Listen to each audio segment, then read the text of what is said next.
আজকে নুরুল হক নূরকে যেভাবে মেরেছে কালকে আমাকেও মারবে। কোনো একটা বিক্ষোভকে ডিসপার্স যদি করতে হয় তার কি মাথায় বাড়ি দেওয়া লাগে? যারা সেখানে এই হামলা করছিলেন তাদের অনেকেই বলছিল যে জুলাই ভরে দিবে।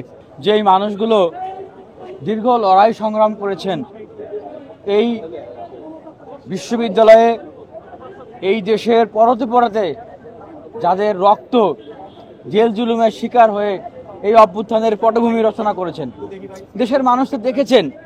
উনি বলেছিলেন সেই জেলখানায় থেকে রিমান্ডে মার খেয়েও উনি বলেছিলেন যে 90% পতন হয়ে গেছে, আর মাত্র 10% বাকি। এইরকম একজন জুলাই যোদ্ধার গায়ে আজকে কিভাবে আসলে তারা হামলা করে, কিভাবে আহত করছে আপনারা শুনেন। কি বলছে মারার সময়? বলেছে মানে জুলাই নিয়ে কটূক্তি করেছে মারার সময়। মানে শব্দটা আমি কিভাবে বলি, জুলাই নাকি ভরে দিবে। যারা সেখানে এই হামলা করছিলেন তাদের অনেকেই বলছিল যে জুলাই ভরে দিবে। এখন অবশ্যই আমরা বুঝতে পারলাম যে এইভাবে নৃশংস হামলা অবশ্য তারাই করতে পারে যারা জুলাইয়ের পক্ষে শক্তি না। এই জন্য আমরা 24 ঘন্টার আলটিমেটাম দেওয়া হয়েছে। এখানে 24 ঘন্টার ভিতরে যারা এই হামলায় জড়িত ছিল তাদের বিচারের জন্য। কিন্তু আমরা একটু আগে আইএসপিআর থেকে একটা বিজ্ঞপ্তি দেখলাম, ওনারা বলছে যে মব ভায়োলেন্স নিয়ন্ত্রণে ওনারা বদ্ধপরিকর। কোথায় দুঃখ প্রকাশ করবেন? মব ভায়োলেন্স নিয়ন্ত্রণে ওনারা বদ্ধপরিকর। আরে ভাই, আপনারা যদি এটাকে মব ভায়োলেন্স বলেন, নুরুল হক নূর মব ভায়োলেন্স করছে, তো বিগত 8 বছর থেকে ঢাকা বিশ্ববিদ্যালয় থেকে শুরু করে বাংলাদেশের বিশ্ববিদ্যালয় কলেজ থেকে শুরু করে যে তরুণ তরুণীরা আছে, এই তরুণ তরুণীরা এই 8 বছর থেকেই মব ভায়োলেন্স করছে। এই মব ভায়োলেন্স করতে করতেই আমাদের অভ্যুত্থান হয়েছে। এটাকে মব ভায়োলেন্স বলতে পারেন না। আমি জুলাই যোদ্ধাদেরকে স্মরণ করিয়ে দিতে চাই যে আজকে নুরুল হক নূরকে যেভাবে মেরেছে কালকে আমাকেও মারবে, আপনাকেও মারবে।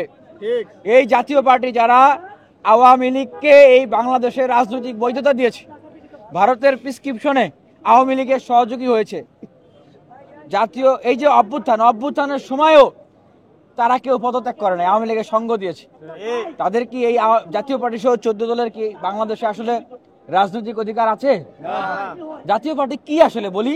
জাতীয় পার্টি হলো এখন আওয়ামী লীগের বি টিম। জাতীয় পার্টির ভিতর দিয়ে এখন আওয়ামী লীগ ফিরে আসবে। সেই জাতীয় পার্টিকে পেলে পুষে তরতাজা যারা করতেছে, এটা তো স্পষ্ট তারা আওয়ামী লীগকে ফিরিয়ে আনতে চায়। আর একটা কথা বলি ভাই, দেখেন, টু দ্য পয়েন্ট, কোন একটা বিক্ষোভকে ডিসপার্স যদি করতে হয় তার কি মাথায় বাড়ি দেওয়া লাগে? বলেন ভাই, মাথায় বাড়ি দেয়? তার কি নাকে বাড়ি দেয়? তাকে মানে ফেলে পিটায়, বুট দিয়ে লাথি মারে, এটা কি মানে ডিসপার্স? আর নুরুল হক নূর কি ওইখানে আর্মিদেরকে মারতেছিলেন, ঘুষাচ্ছিলেন, কিলাচ্ছিলেন? না, নুরুল হক নূর আর্মিদেরকে ইট পাটকেল মারতেছিলেন? বলেন, সাক্ষী দেন। বাংলাদেশের 16 কোটি মানুষকে জিজ্ঞেস করি ভাই, আপনারা তো কনসাস। নুরুল হক নূর কি সেখানে পুলিশ সেনাবাহিনীকে মারতেছিলেন, ইট পাটকেল নিক্ষেপ করতেছিলেন? উনি তো ডাইসের সামনে দাঁড়ায়, তাহলে উনার মাথায়, নাকে, পিঠে কেন বাড়ি দিতে হবে? ওনাকে ফেলে কেন পিটাতে হবে? কেন? ওই যে বলেছে যে জুলাই ভরে দিবে।